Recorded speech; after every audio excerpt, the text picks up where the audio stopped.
जी हाँ दोस्तों, नमस्कार। तो सबसे पहले मैं अपने सभी विद्वान साथियों को, विषय बहनों को, सभी प्रिय विद्यार्थीगण को जो हमारे कॉम्पिटिटिव एग्जाम की तैयारियां कर रहे हैं, उन सभी को जितेंद्र क्लासेस की इस ऑनलाइन कक्षा की तरफ से और मैं अपनी तरफ से आप सभी लोगों को बहुत बहुत तहे दिल से स्वागत करता हूँ।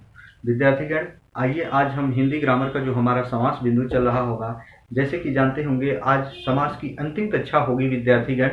और उसके साथ साथ मैं बताना चाहता हूँ, यदि आयोग जो है पेपर बनाने लगता है तो हम हमारे जो विद्यार्थीगण होते हैं दिन रात अथक मेहनत करके जाते हैं। यदि एक भी उनका टॉपिक छूटता है तो हो सकता है विद्यार्थीगण वो कहीं ना कहीं कमियां आपके लिए अधूरी होती हैं, और उन्हीं कमियों पर यदि आप वर्क यानी काम नहीं करते हैं तो वही जो अधूरी कमियां होती हैं सफलता के दरवाजे तक पहुंचने पहुंचते आपको वंचित कर देती हैं। विद्यार्थीगण, आज हम तत्पुरुष समास में एक ऐसा समास लेकर आए हैं जो ज़्यादातर अब पैटर्न पर देखने को मिल रहे हैं। कभी कभी हमारे स्टूडेंट बहुत अच्छी तैयारी करके जाते हैं, समास बिंदु पूरा छानबीन के जाते हैं, पढ़ के जाते हैं, पर एक होता है नेक्स्ट तत्पुरुष समास।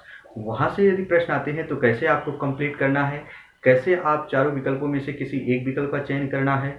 और याद रखना, उसके साथ साथ मैं बता देना चाहता हूँ विद्यार्थीगण, हिंदी ग्रामर का यदि सभी बिंदु कंप्लीट पढ़ना चाहते हैं, कंसेप्ट वाइज पढ़ना चाहते हैं, लोगों के अफवाहों में मत पढ़ना, ट्रिकी बेस पे हर सब्जेक्ट पढ़ो। विद्यार्थीगण, मैं बता देना चाहता हूँ, हर सब्जेक्ट आप ट्रिकी बेस पे नहीं पढ़ सकते हो। याद रखना, हर एक सवाल पर यदि आप ट्रिक बनाओगे तो कितने ट्रिक होंगे, हर ट्रिक आपके मानस पटल में जड़वित और स्तंभित नहीं होगा। इसलिए मेरा आपसे अनुरोध है, आप अपने मित्रों से ज़रा दूर रहें जो ट्रिक बेस पे बताते हैं। आपको ट्रिक थोड़ी देर के लिए बहुत अच्छी लगती है पर बाद में उतना ही नुकसानदायक होता है। प्रिय विद्यार्थीगण, इसीलिए कहते हैं कि ट्रिक आपको नहीं पढ़ना है, हमेशा और हमेशा कंसेप्ट वाइज चीज़ों को पढ़ना है। हमेशा याद रखना, कहीं भी रहना। तो एक बार आप जाके जितेंद्र क्लासेस हिंदी डालिएगा, यूट्यूब पे सारे बिंदु आ जाएंगे, प्लेलिस्ट में सारे बिंदु पड़े हैं विद्यार्थीगण, वहाँ भी आप पढ़ सकते हो। इसके साथ साथ मैं आपको बता देना चाहता हूँ प्रिय दोस्तों, हर एक बिंदु हिंदी ग्रामर का जो कंसेप्ट वाइज ना क्लियर हो वो भी क्लियर कर सकते हैं, आप बहुत अच्छे से जाकर पढ़ सकते हैं। तो आइए आज हम बात करेंगे नेक्स्ट तत्पुरुष के बारे में। नेक्स्ट तत्पुरुष होता क्या है? नेक्स्ट तत्पुरुष समास वे होते हैं विद्यार्थीगण जिस समास का पूर्व पद निषेधात्मक यानी नकारात्मक शब्द हो। मैंने क्या कहा? जिस समास के पूर्व पद में निषेध सूचक या निषेधात्मक भी कह सकते हैं, नकारात्मक शब्द आए।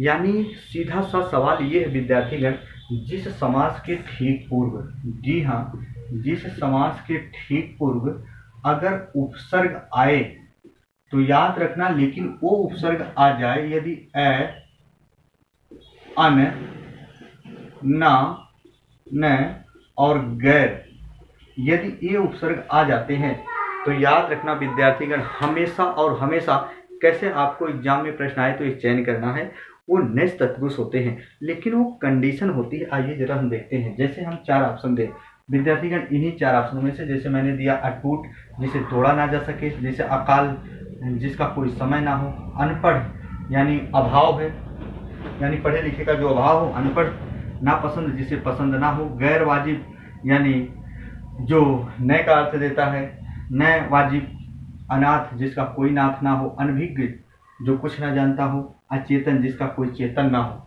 याद रखना, इसका मतलब है एग्जाम में प्रश्न कैसे आते हैं यहाँ से। जैसे 4 ऑप्शन देगा, ध्यान से सुनो। जैसे मैंने दिया, ऐसे दिया, प्रश्न आएगा अकाल, अकाल, या ऐसे दे दिया अटूट। मान लो आप एग्जाम में बैठे हो, प्रश्न ऐसे आएगा अकाल या अटूट, ये प्रश्न है। पूछेगा ये समास कौन सा होगा, ये समास कौन होगा, कौन सा होगा विद्यार्थीगण। 4 ऑप्शन रहेंगे। पहला ऑप्शन रहेगा ऐसे, अव्ययीभाव समास, अव्ययीभाव। दूसरा रहेगा विद्यार्थीगण, हमेशा और हमेशा याद रखना, दूसरा रहेगा क्या, नेक्स्ट तत्पुरुष समास, नेक्स्ट तत्पुरुष समास।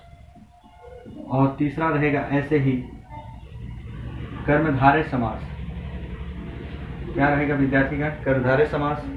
और चौथा रहेगा ऐसे ही बहुव्रीहि समास, बहुव्रीहि समास। 4 उदाहरण दे दिया। अब आपसे पूछेगा विद्यार्थीगण, आप कंफ्यूज हो जाएंगे तुरंत। मैं रियल बता दूं, जितने भी कॉम्पिटिटिव एग्जाम में विद्यार्थीगण बैठेंगे, सभी लोग अव्ययी भाव समास मारेंगे, क्योंकि उनको पता है जिस समास का पूर्व पद अव्यय होता है या उपसर्ग होता है वही अव्ययी भाव समास।